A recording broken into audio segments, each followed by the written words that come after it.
Hello, mambo vipi wapenzi wafuatiliaji bana, na leo kwenye exclusive interview niko na kijana wenu hapa.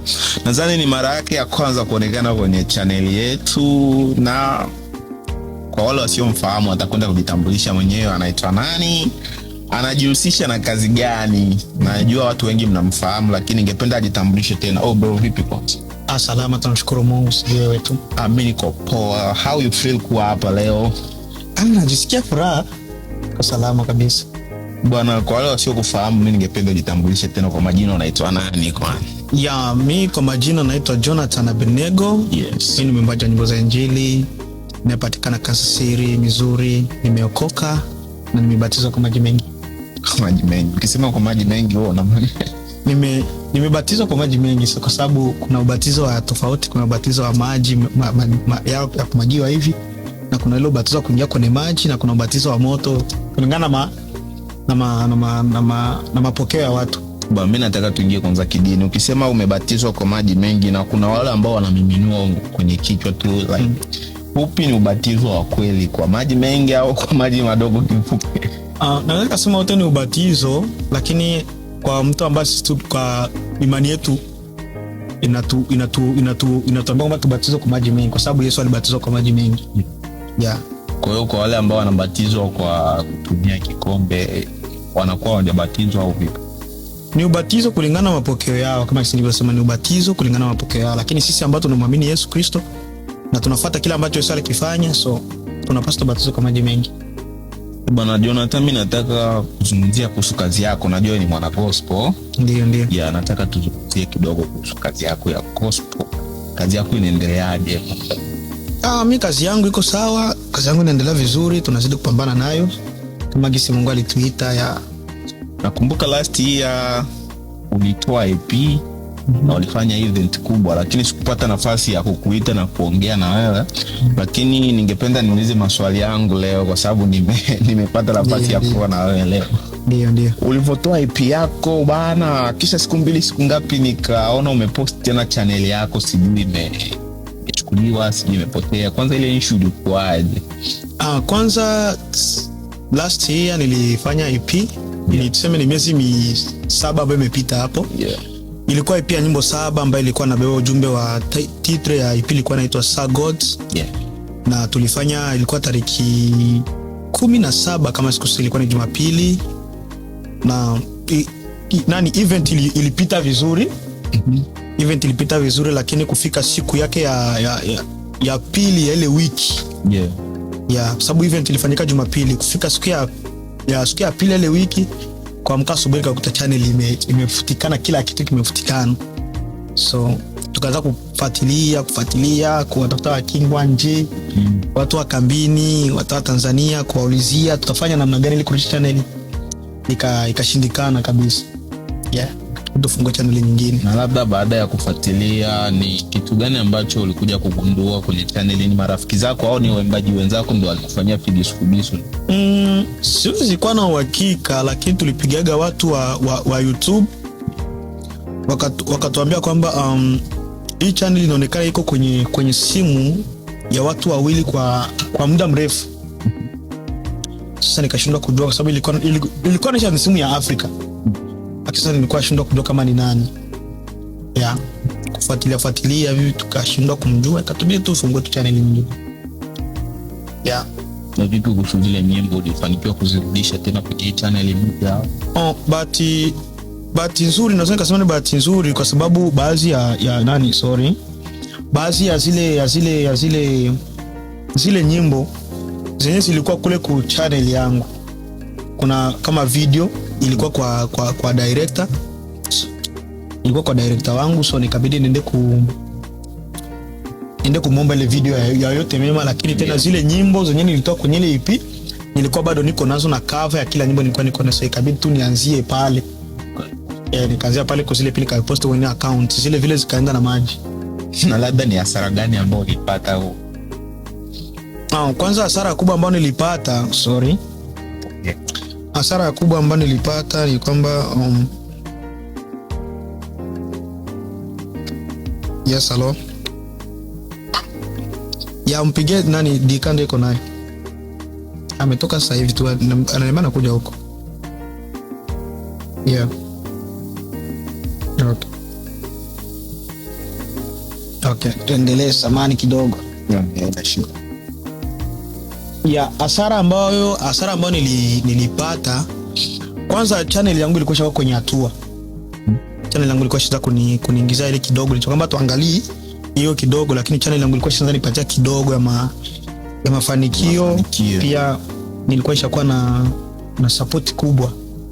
Yeah, nilikuwa nishakuwa na K3, sio kitu kidogo. Kufikisha K3 sio kitu kidogo. So pia kulienda pesa kule takriban kama 100 ngapi hivi, so ilikuwa ni kitu ambacho kilikuwa kigumu kukivumilia, lakini itubidi tuvumilie. Yeah. Bwana, na hadi sasa hivi pale ulipoanzia na hadi kufikia sasa hivi ni hatua zipi au ni mafanikio ipi ambao umeshayafanikiwa kwenye muziki wako labda? Tangu tufungue channel nyingine dia mpya ya tunavumilia kile kenye tunasupportiwa na watu, tunapambana nacho hivyo hivyo. Yeah, tuko sawa. Kuna siku fulani niliwahi kukaa nikajoin kwenye live yako na nikakuuliza maswali pale, lakini ningependa niarudilie kwa siku ya leo. Ndio. Bwana, kuna mwimbaji gospel mwenzenu au mwenzako ambaye anafahamika kwa jina la Joshua Promise. Bwana, Joshua Promise ni mtu ambaye anafanya vizuri pia, lakini kuna siku chache nyuma alitoa ngoma au alitoa nyimbo na msanii ambaye anaimba mabongo flavor ambaye ni Nyago. Watu wengi walicomplain sana kusema kwa nini afanye vile, anaendaezaje kutoa nyimbo na mtu ambaye anamwimbia sijui shetani. Mambo yalikuwa mengi. Labda kwa upande wako wewe, ni zile kauli na ulivyoona brother Joshua Promise aliamua kuimba nyimbo na Nyago, kwa upande wako ulichukuliaje ile hali? Na kwanza mimi kwa upande wangu nitasema kiukweli sio vizuri. Kiukweli swali linakuja, kwa nini sio vizuri? Yeah, kwa sababu ya Biblia inasema nuru na giza viweze kuambatana, na sijasema kwamba yeye Nyago ni giza, kulingana kazi. Yeah. Kazi ambazo anazofanya zinamtukuza nani? Zinatushauria nini? Ni kwamba kuna kipindi anaweza katoa nyimbo yenyewe inashauria umma, lakini nyimbo zake za mingi zinakuwa na mambo ambayo sio rahisi kuyaongea. So kile kitendo kia yeye brother Joshua, yes, ya brother Joshua kuimba na Nyago kiwalisia kabisa sio vizuri, kwa sababu pale kambini kuko waimbaji wakubwa wazuri tu, Fiston Achumbo, Israeli Kianga, Ivete, brother James, wapo wengi. Ilikuwa ni swala tu la kuwaita wale ni wadogo zake wafanye kazi ya Mungu. Yeah. Kiupande wangu mimi sikuonaga vizuri. Yeah, sikuonaga vizuri. Lakini ni kwa sababu ni kazi ya Mungu. Tunakubaliana na kile kijana anaona yeye, lakini ndio hivyo tu. Niko na malakini. Kwa nini lakini? Na unamtafsiri vipi yeye Joshua Promise? Brother Joshua ni mwimbaji mzuri, kuna talanta, anajua kuimba, anajua kiniko nafanya. Siwezi nikamjudge sana kivile, kwa sababu maandiko nasema tusihukumu, tusije tukahukumiwa.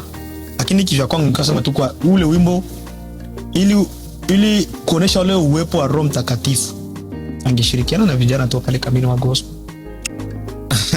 Hata wala kwa nini hajashirikiana na vijana wa gospel? Kwa upande wangu mimi naona kama hakuna kitu chochote alichokosea, kwa sababu ni kutangaza pia injili ya Bwana.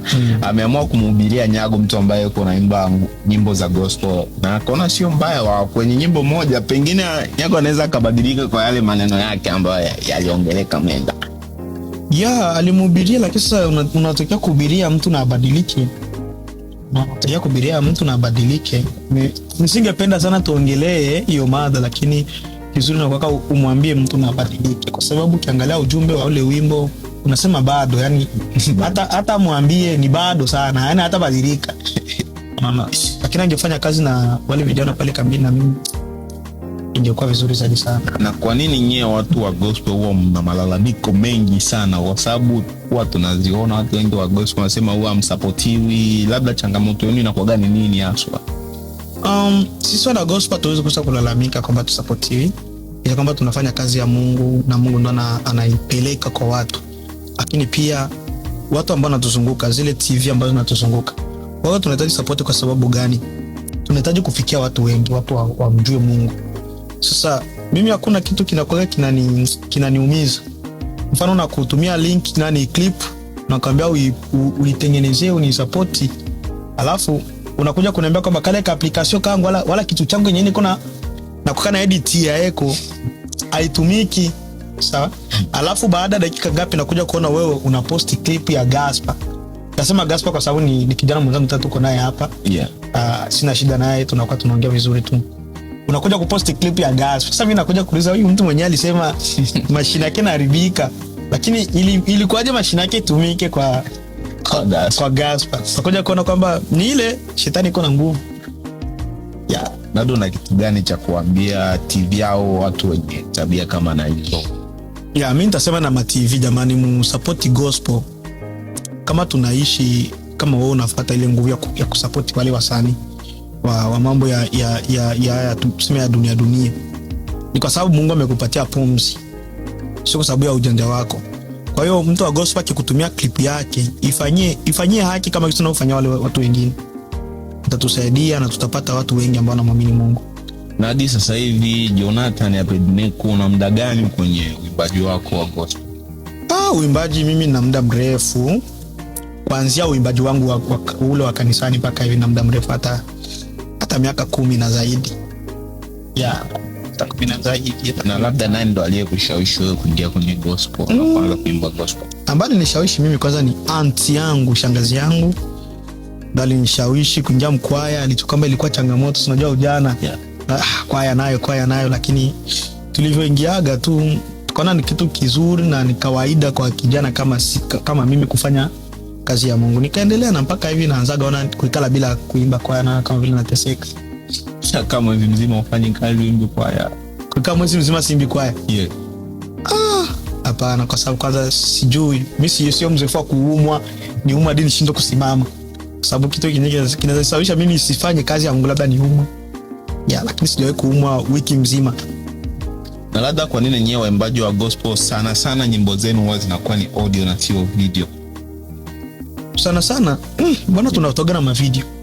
Mimi naonaga waimbaji wengi wa gospel wanazoea sana kutoa audio sio video. Video kwa inakuwa kama ni changamoto sana. Kama nani? Yeah. Wapo wengi, sema siwezi nikawataja, ni vile tu kwa kulinda heshima, lakini nadhani wewe ni mmoja wapo na unajua changamoto ambayo mnaipitia, kwa sababu kwa upande wa watu ambao wanaimba bongo flavor, wapo na magrupu yao na tunakuwa tunawaona wanavyofanya, wanaongea kwenye magrupu yao, ni changamoto zinazowapata na nikivizani hadi na nyewe watu wa gospel mnafanya hivyo pia. Yeah, pia na sisi tuna magrupu tunasupportiana, lakini ukisu uliuliza kwamba kuhusiana na kuchelewesha video. Yes. Kwanza video inahitaji gharama, inahitaji budget. Video inahitaji baada ya budget ya video tu kwanza inahitaji muda. Ya mara nyingi naweza kama mimi kiupande wangu naweza nikatoa wimbo kufanya mwezi mzima sijautolea video na promote tu kwanza kwa watu na promote. Na nikiona promotion haikwenda sawa wala watu wakupokea wimbo naweza nikautoka sababu nimesha shoot tu. Kwa sababu mimi nakuwa na tabia ya kushoot ndo naweka tu hapo. Na shoot naweka hapo ndo nakuwa naangalizia siku, muda na majira ikiniruhusu ndo nacha video. Na swala la kuchelewesha ni hivyo tu, uwezo unajua Marekani tunafanya makazi, tunalipia mabill, mambo yako mengi ya vitu kama hivyo. Na kuna mtu bana aliwahi kuniambia nikikaa na watu wa gospel moja wapo nimuulize changamoto ya kuhusu quality. Huwa mna post video ina quality nzuri lakini kisha wiki moja wiki mbili quality inapungua. Yeah, quality ya video siamini kama kuna director ambaye anapendaga fanya kazi mbovu. Yeah. Siamini. Inategemeana na kwanza na uwekezaji wako kwa director. Ile ni kazi yake. Ukimpatia pesa ndogo atakufanyia kulingana pesa yako. Ukimpatia pesa kubwa atafanya kazi kwa kubwa. Pia changamoto nyingine ni katika kupandisha kazi kwenye YouTube. Unaweza kupandisha kazi kwenye simu yako, kwanza simu haina connection. Yeah. Unapandisha tu kwa sababu uko sehemu tu bana kutumia video na unapandisha hapo. Kuna kwa settings za kupandisha video. Kuna kwa kisa kuandika kwenye video hata kitoka iko na ile quality. Yeah, kama kaa kimya video ambayo nimetoa unaona gisi iko vizuri. director ametendea haki kulingana na uwekezaji na muda maalum na namna ya kuposti. Yeah. Bwana, kwanza tuzungumzie kuhusiana na hiyo video yako ya Kaa Kimya. Nadhani hiyo wapenzi watazamaji nitawekea ka clip hapo kwa wale ambao hawajaona wataiona. Ndio. Ile video ilikukosti shinga, ilikukosti how much like? Ile video ilichukua kama $600 ndio. Na vipi wewe ndio ulivalisha wale wanawake? Maana nimeona amevaa vitenge, wamekaa kama mama fulani hivi, sio kitu rahisi wanawake kuwa kama vile. Nasema tu sikuwavalisha. Sikuwavalisha wala sikuwanunulia nguo, ni nguo ambazo zipo wako nazo, so zile nguo ni kila mtu alikuja na nguo yake na mimi nikaona na manguo yangu. Kinyewe pale tu kiliongezeka ni ku rent ile background